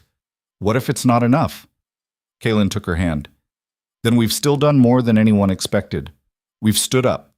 We've fought back. We've shown people it's possible. That matters, even if we lose." "I don't want to lose." "Neither do I. But Clara, whatever happens, I want you to know, you've already won. You came here broken and scared, and you turned into someone who changes the world. That's not nothing." Clara leaned her head on his shoulder. "I couldn't have done it without you." "Yes, you could have. You're stronger than you know, but I'm glad I got to be here for it." They sat in comfortable silence, drawing strength from each other, until the sky began to lighten with dawn. The investigators' report came a week later. Caldwell called a public meeting at the town hall, and it seemed like half the valley showed up. Claire and Callan arrived early, finding seats near the back. The tension in the room was palpable, people whispering nervously, shifting in their chairs. Voss sat in the front row with his lawyers, his expression confident. Clara watched him, her stomach tight with anxiety. Caldwell stood at the front and cleared his throat. "I've completed my investigation into land disputes in this valley. I've reviewed documents, interviewed witnesses, and examined the history of property transfers over the past decade. My findings are as follows." The room went silent. First, regarding the claim by Harlan Voss that Kalen Redoke's deed is fraudulent. I find no evidence to support this claim. Thomas Farrow's original claim was legitimate, filed properly with the Territorial Land Office in 1867. His will, transferring the property to Kalen Redoke, was properly witnessed and executed. The transfer is legal and binding. Mr. Redoke's ownership is confirmed. Clara grabbed Kalen's hand, her heart pounding. Caldwell continued. Second, regarding allegations of harassment and intimidation, I have found a pattern of behavior by parties associated with Mr. Voss's business interests that is deeply concerning. Multiple families have reported threats, property damage, and legal harassment following their refusal to sell land. While I cannot prove criminal intent in every case, the pattern is too consistent to dismiss. Voss's expression darkened. Third, and most seriously, I have uncovered evidence suggesting that the fire that swept through this valley 2 months ago may not have been accidental. During my investigation, a witness came forward, a ranch hand named Peter Moss, formerly employed by Mr. Voss. Mr. Moss provided sworn testimony that he was present when Mr. Voss instructed 2 of his men to start a fire on the northern ridge, with the intention of driving out homesteaders whose land Voss wanted to acquire. The room erupted. People shouted, turned to stare at Voss, demanded answers. Caldwell raised his voice. Mr. Moss has signed a formal statement and is willing to testify. Based on this testimony, I am recommending that territorial authorities pursue criminal charges against Harlan Voss for arson, destruction of property, and conspiracy to commit fraud. Voss shot to his feet, his face red with fury. This is outrageous. That man is lying. He was fired for theft and is obviously seeking revenge. Mr. Moss's testimony was corroborated by financial records showing unusual payments made to the men he named, Caldwell said calmly. Records that came from your own ledgers, Mr. Voss. Records you were required to produce as part of this investigation. Voss's mouth opened and closed. For the first time since Clara had met him, he looked powerless. Caldwell gathered his papers. My full report will be filed with the territorial governor's office. This meeting is adjourned. He walked out, and the room dissolved into chaos. People clustered together, voices rising in shock and anger and vindication. Clara sat frozen, barely able to process what she'd just heard. Kaylin pulled her to her feet. We need to leave. Now. Why? We won? Voss is cornered, dangerous. I don't want us anywhere near him right now. They pushed through the crowd toward the door, but Voss's voice cut across the noise. This isn't over, Reed Oak. Kaylin turned. Voss stood alone now, his lawyers having quietly slipped away, his face twisted with rage. You think you've won? Voss's voice was venomous. You think one report changes anything? I have money. I have connections. I'll fight this in court for years. And when I'm done, you'll have nothing left. Kaylin's voice was quiet but carried across the room. You already have nothing, Voss. Your reputation's destroyed. Your allies are abandoning you, and everyone knows the truth now. You can fight all you want, but you've already lost. Voss took a step forward, and Tom Fletcher moved to stand beside Kaylin. Then Sarah Brennan. Then Davis and the Millers and a dozen other people Clara didn't even know. They formed a wall between Voss and the Reed Oaks, silent and immovable. Voss looked at them all, his expression shifting from rage to something like shock. He was outnumbered, outmaneuvered, exposed. He turned and walked out without another word. The moment he was gone, the room erupted again, this time in celebration. People crowded around Clara and Kaylin, shaking their hands, clapping Kaylin on the shoulder, thanking them for their courage. Clara felt tears streaming down her face, not from sadness, but from overwhelming relief and joy and the knowledge that they had actually, impossibly, won. Outside, in the cool evening air, she and Kaylin stood together while Mira danced circles around them, whooping with excitement.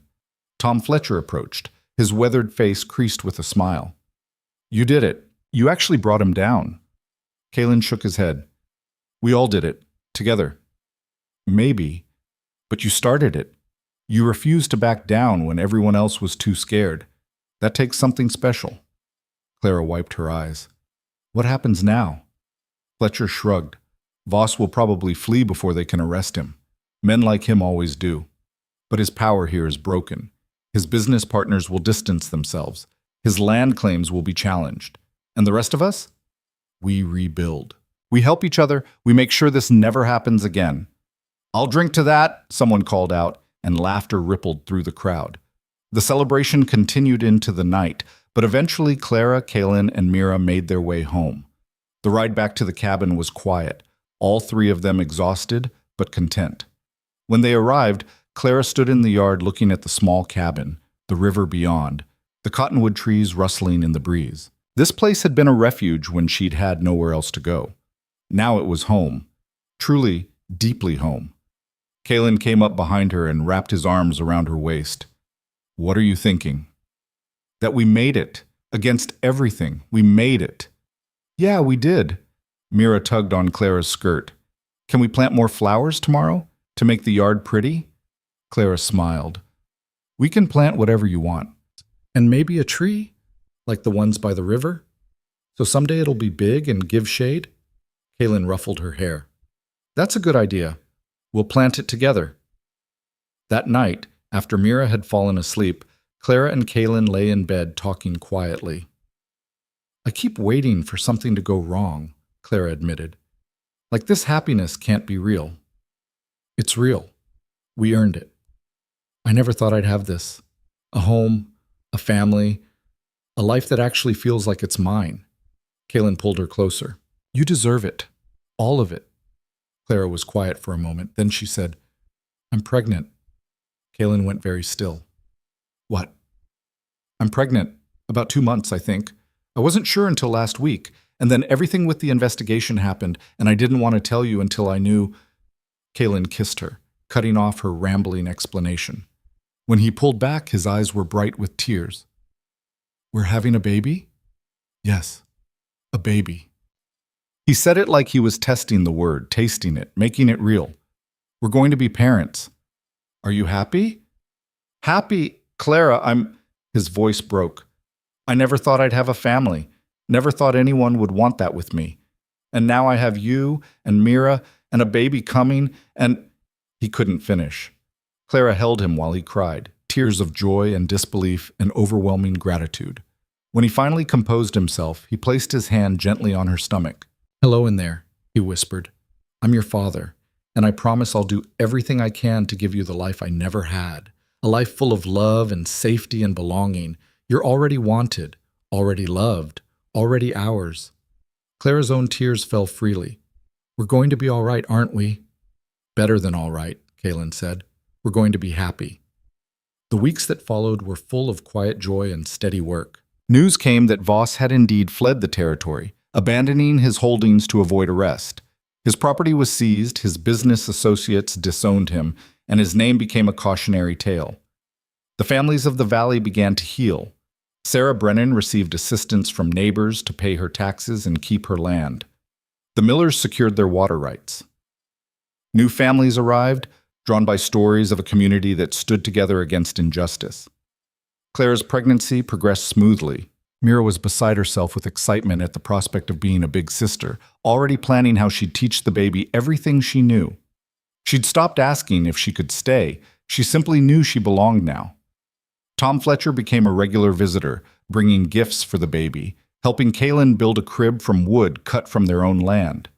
The old rancher had become something like a grandfather to all of them, and he took the role seriously. One afternoon, 6 months after the investigation ended, Clara stood in the yard watching Kaylin and Mira plant the tree they'd promised, a young cottonwood sapling that would grow tall and strong, a living symbol of the family they'd become. She rested her hand on her swollen belly, feeling the baby move inside her. Everything they'd fought for, everything they'd risked, had led to this moment. Standing in the home they'd defended, surrounded by people who loved them, building a future that was finally, truly theirs. Mira ran over, dirt on her face, grinning. Come see, we planted it right where you can see it from the kitchen window. Clara walked with her to the small sapling, its thin branches reaching toward the sky.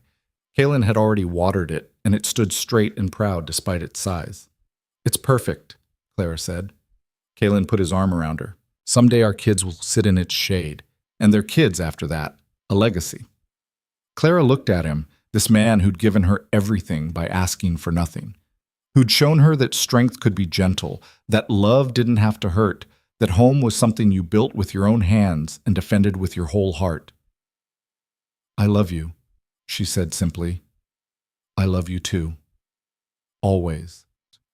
They stood together beneath the wide Montana sky, a family forged from broken pieces, stronger for having been tested, ready for whatever came next. That evening, as the sun set in brilliant shades of orange and red, Clara sat on the porch with Mira on one side and Kaylin on the other. The river moved past, constant and sure. The cottonwoods rustled their approval. And in the distance, the valley that had once been hostile now felt like it might actually welcome them. Mira leaned against Clara's shoulder. Tell me a story. What kind of story? A happy one, with a good ending. Clara smiled and began. Once upon a time, there was a woman who thought she'd lost everything. She traveled west looking for safety, and instead she found something better. She found courage. She found purpose. She found a man who saw her for who she really was, and a girl who needed a mother as much as the mother needed her. Together, they fought against impossible odds and won. Not because they were powerful, but because they refused to give up. And they lived, not happily ever after, because life isn't that simple, but happily enough, which is better anyway. Mira looked up at her. Is that us? Yes, sweetheart, that's us. I like that story. So do I. As night fell and stars began to appear, Clara felt Kaylin's hand find hers. She squeezed back, a silent conversation in that simple touch. We made it. We're here. We're home.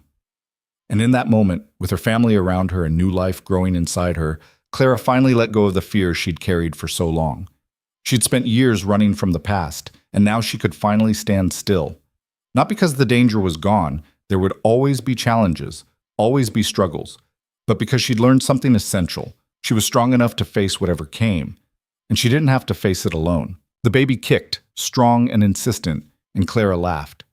Kaylin's hand joined hers on her belly, and Mira scrambled over to feel it too, her eyes going wide with wonder. That's your brother or sister, Clara told her, already fighting to be heard. Good, Mira said firmly. We need fighters in this family. Kaylin smiled. We've got plenty of those already. They sat together until the stars filled the sky and the night grew cool, reluctant to break the spell of peace and contentment. Eventually they went inside, and Clara tucked Mira into bed, kissing her forehead and promising she'd never be alone again. Later, lying in Kaylin's arms, Clara listened to his heartbeat and thought about the journey that had brought her here.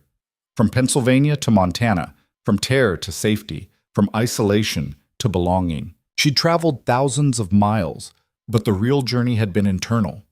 From believing she was worthless to knowing she had value, from accepting cruelty as normal to demanding respect, from surviving to truly living. What are you thinking about? Kaylin's voice was drowsy. Everything. Nothing. How lucky I am. We're both lucky. No. We made our own luck. We fought for it. Kaylin kissed the top of her head. You're right. We did. Clara closed her eyes, finally allowing herself to imagine the future without fear. The baby would be born in early spring, when the valley came alive with new growth. They'd raise their children here, teach them to value honesty and courage and compassion. They'd build something that lasted, something worth passing down. And maybe, just maybe, their story would be told someday. Not as a tale of victims who suffered, but as one of fighters who won. Of people who refused to be broken. Of a love that grew from mutual respect and shared struggle into something unshakable. The wind picked up outside, rustling the cottonwoods by the river. Clara listened to it like a lullaby, like the valley itself welcoming her home. She'd arrived here with nothing but fear and a carpetbag full of borrowed hope. Now she had everything that mattered. She fell asleep with a smile on her face. Kaylin's arms around her, their baby safe between them, and the knowledge that tomorrow would come and they would face it together. Because that's what family did, what home meant, what love made possible. And in a small cabin by a Montana river, beneath a vast sky full of stars, 3 people who'd been lost had finally found their way.